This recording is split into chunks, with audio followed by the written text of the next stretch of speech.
Hello, I'm Johan. I'm here at PAX East showing my game Fugl.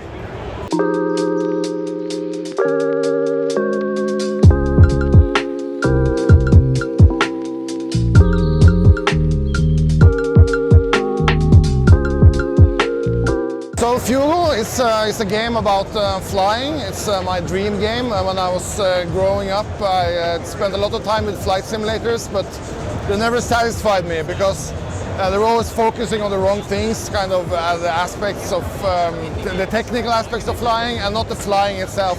So Fugl is about that dream you have about flying, taking to the skies and just flying around. So Fugl is not a normal game. It doesn't have any set goals or progression in that sense. It's more like a Zen experience, like a meditative game. You can play, after you play something like a first-person shooter or something really intense, you can play Fugl just to relax and wind down.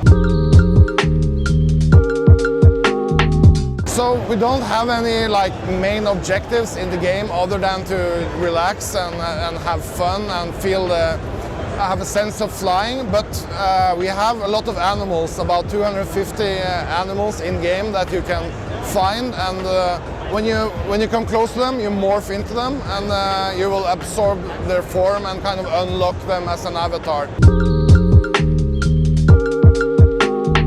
This game is for everybody. I feel we try to make it for people who don't like games, who doesn't play games, like for your grandmother, for your kid. So we have players, kids love it, but it's also for older people. We have all different kinds of fans. You can see those avatars in a collection gallery and select them. Basically that I couldn't come up with a name, and so I just called it Fugl, which means bird in Norwegian. And I was trying, for a long time, I was trying to change the name to something else, but I couldn't come up with anything quite as good. So I think it fits the game because it's kind of exotic, you don't know what it means. And I think Fugl is kind of this exotic little creature that you can't really place, you know. This game was inspired by all the games I grew up playing, and especially the flight simulators. I remember the first flight simulator I played, a Microsoft flight simulator, or it wasn't called Microsoft at that time, but it kind of blew my mind that you could kind of fly an airplane on a computer. And I mean the technology progressed, but the games, the flight simulators, they never kind of got to this place where I liked them.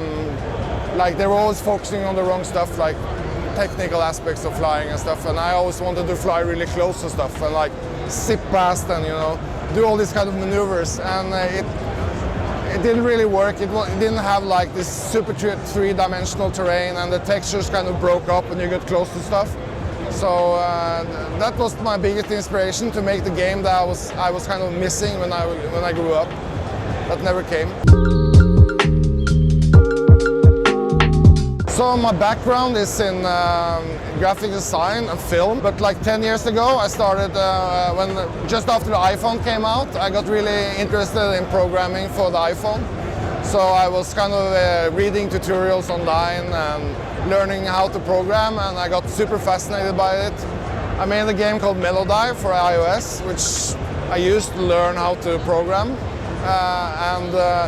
After that I wanted to make this game, and I've been doing that for the last 5 years actually. I don't know if I have top 10 favorite games, because I make games, so I don't play games. I get easily frustrated by games. I get stuck a lot, so I make my own game because then I'm in my own world and I control it completely. So, but I would say in the recent years I've been super fascinated by Kerbal Space Program. We're actually now we're 5 people, but not everybody is working full time on it, or actually nobody is working full time. So. Yeah, so I started working on the game almost 5 years ago. It was first for iOS, and I got some funding and we ported it to PC. And VR, and the first phase was like 1.5 years to make the iOS version, and then we spent another 1.5 years to make the Steam version, early access, and now we're spend another 1.5 years to kind of finish the Steam version, and also doing other platforms. Fugl is made with a custom C++ engine based on SDL2, which is like a platform for doing cross-platform work, or library. Yeah, so we build most of our tools in-game. So we have like a lot of tools we use in-game to get sound in and animations. But the only program we use in addition is Magica Voxel, which is like a voxel editing application, free, which is really good. That's the only like external app we use. This game, I thought it would be pretty easy to make, but looking back, I would say that it was very stupid of me. My first game was first person, this is third person with an avatar, and third person camera is really hard to make, especially in a world that is procedurally generated, so you can't really plan it that well for camera. Camera has to adapt to all different kinds of situations, and that was really hard.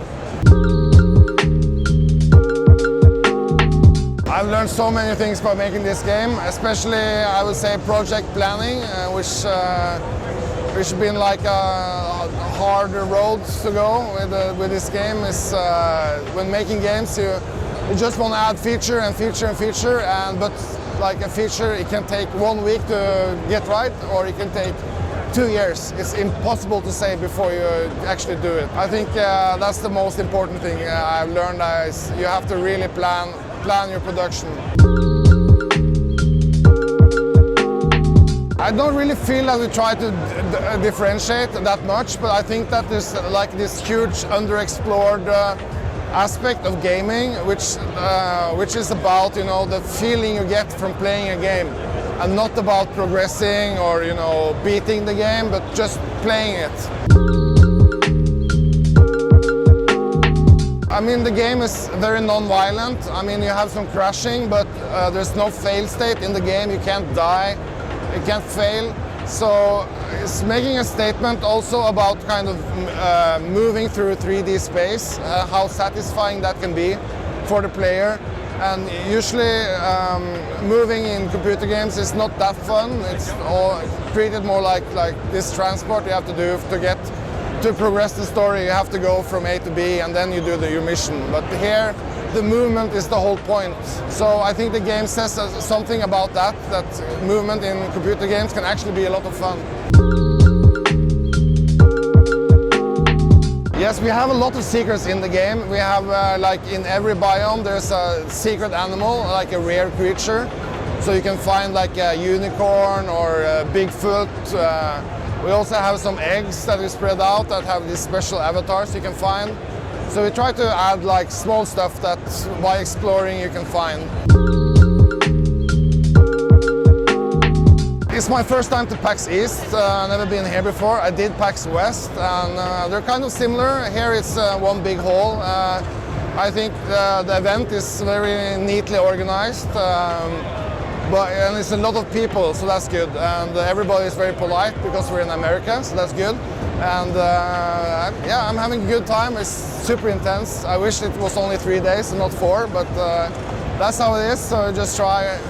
I have a good team with me, so just trying to make the best out of it. But it's great to have the opportunity to see people play and see people break the game in different ways that we can fix later. Usually I sit at my hotel room in the evening and fix the stuff that I see was broken. And then I make a new build and try that the next day, and that's how it goes. So you can get Fugl now today on early access for PC and Mac and Linux. We also have testing on iOS and on the Rift, Oculus Rift, but it's going to come out for Android and Vive and Switch hopefully, and Xbox and maybe PS4. So basically every platform. If you want to learn more about Fugl, you can go to fuglgame.com. That's F-U-G-L game.com. So thank you so much for watching. Please wishlist our game on Steam if you don't have the money to just buy it. We really appreciate the wishlisting. And also I would like to thank Indie Mega Booth for organizing this space around there. It's been really great being part of. And yeah, thanks for watching.